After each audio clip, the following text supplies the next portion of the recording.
Hello, how are you doing? Today we are going over the glory of Brahmacharya.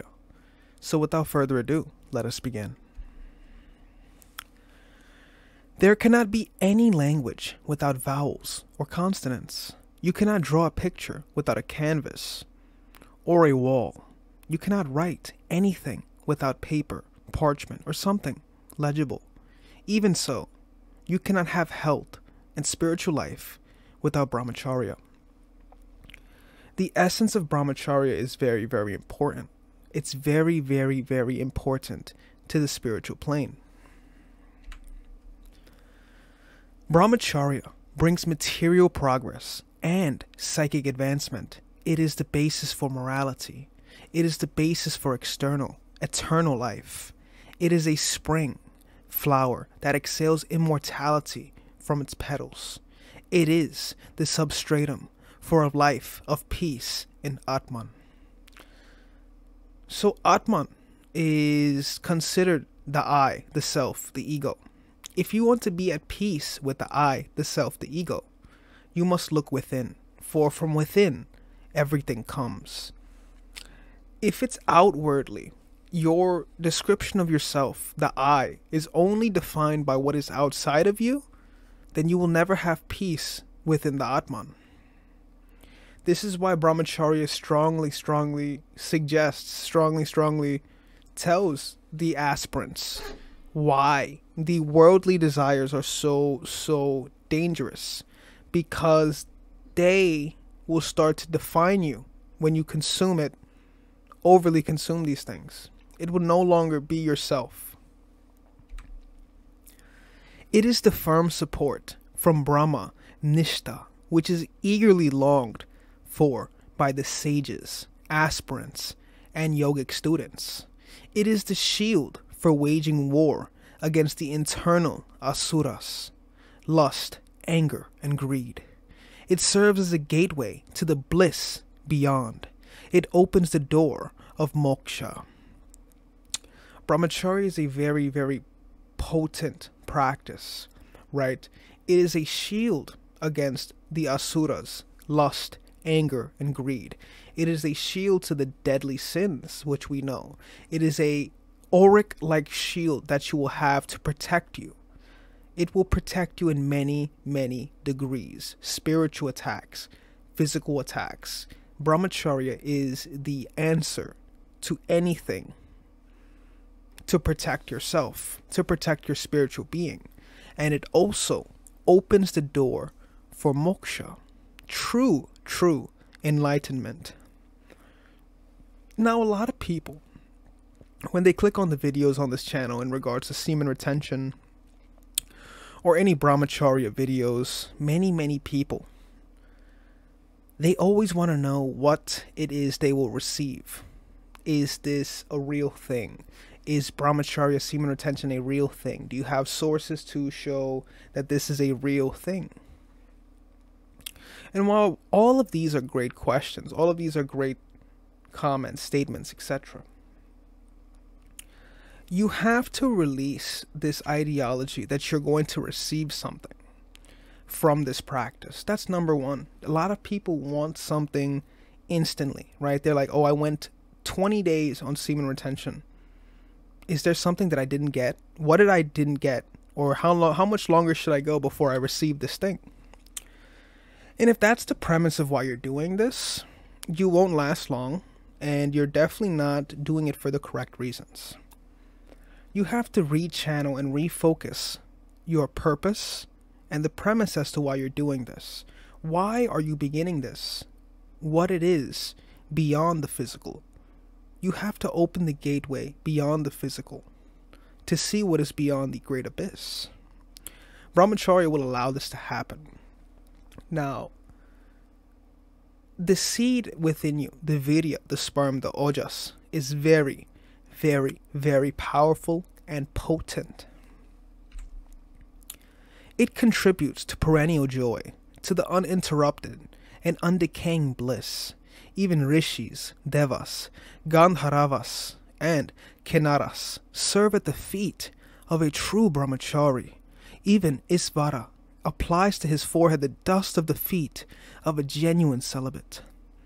Now, while many of you will not have access to see rishis and devas, or monks and that sorts, but wherever you go, people will recognize your field of energy.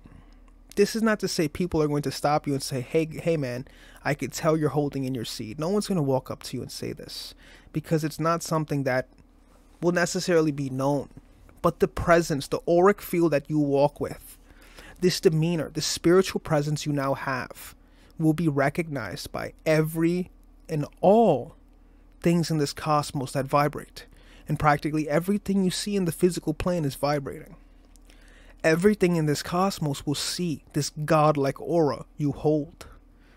This is to say, even rishis, devas, gandharvas, and kinnaras serve at the feet of a true brahmachari, because the one who masters his urges can master anything in this cosmos.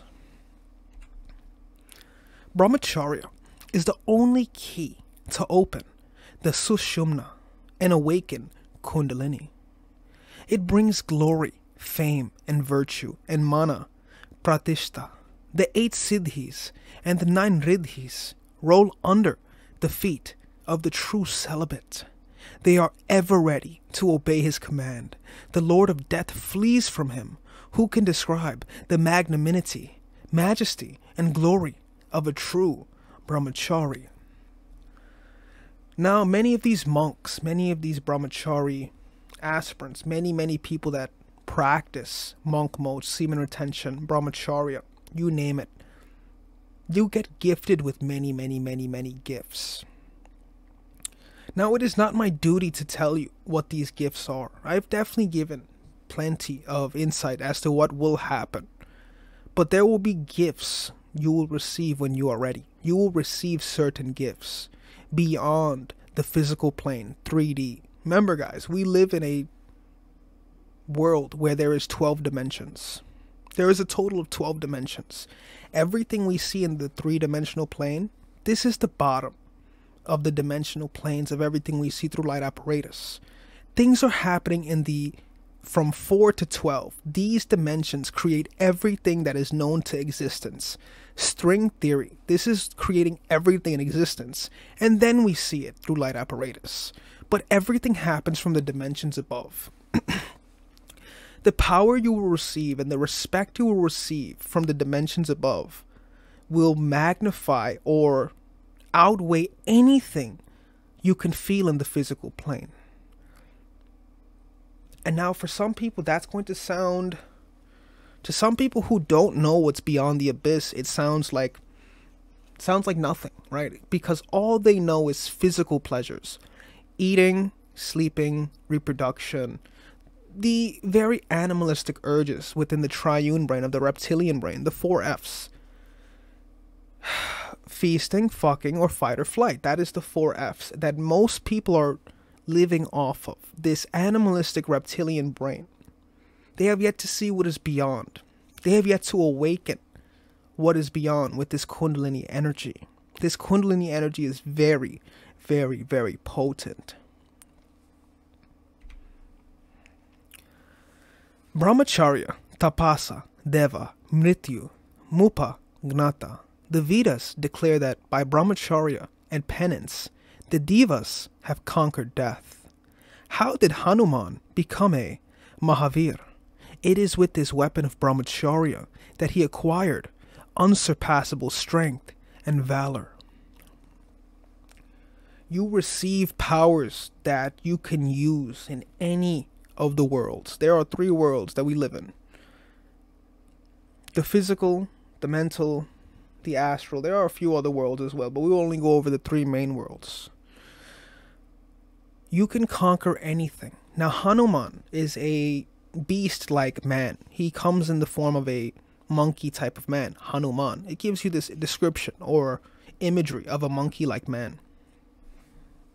And he received the strength and valor, all through retaining the seed, allowing the seed to climb from the coccygeal all the way to the crown, right here, allowing this to be the awakened point, the pineal gland. The great Bhishma, the grandfather of the Pandavas and the Kauravas, conquered death by Brahmacharya. It is only Lakshman, the ideal brahmachari, who put down Meghananda, the man of inestimable prowess, the conqueror of the three worlds, the son of Ravana.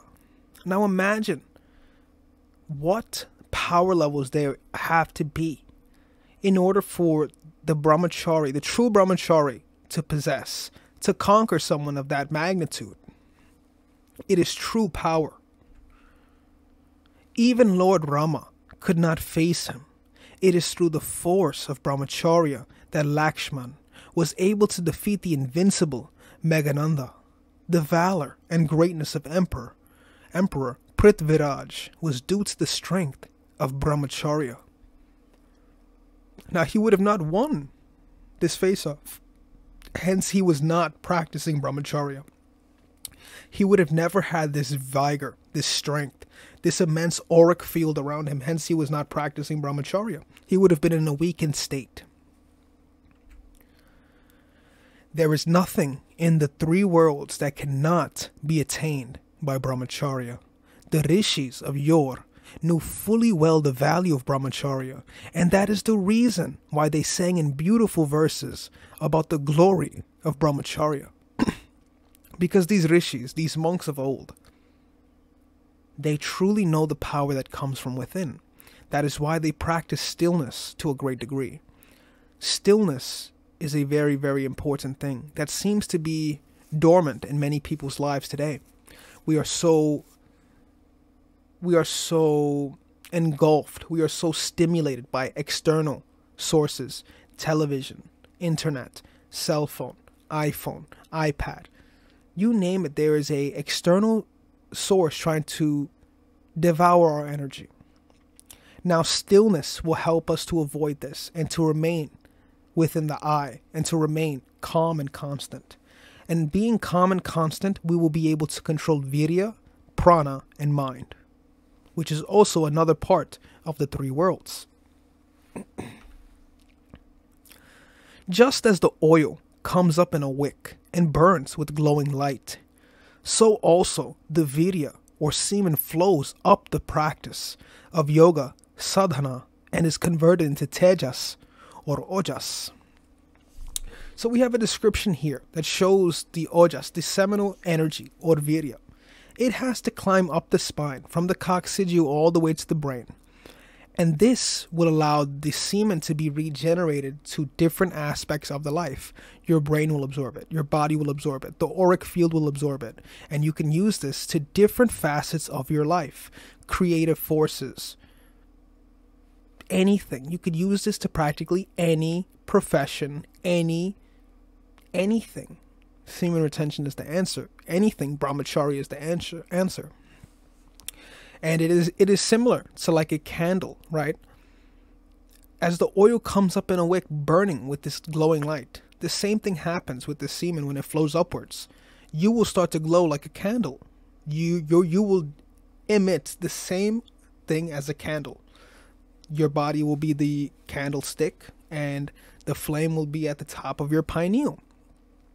We understand that human is a microcosm to nature, which is the macrocosm. The brahmachari shines with Brahmic aura in his face. Brahmacharya is the bright light that shines in the house of the human body.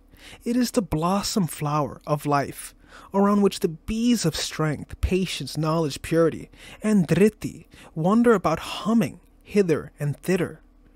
And in other words, he who observes brahmacharya will be endowed with the above qualities. So, this beautiful aura will shine through you. This light that's going to cover any dark spots around you. It's going to make you glow. Places where you thought were dark spots, your face, your skin will start to glow. It will give you this nice beauty to yourself that you never knew existed the longer you go on these streaks. But you shouldn't think of these as streaks. You should ultimately consider this to be a lifelong practice. Truly understand the value of the seminal energy and truly understand the value of the Brahmacharya practice. Ayustejo, Balam, Viryam, Prajna, Shrisha, Yahashtastata, Punyacha, Sat, Priyatama, Vardhate, Brahmacharya.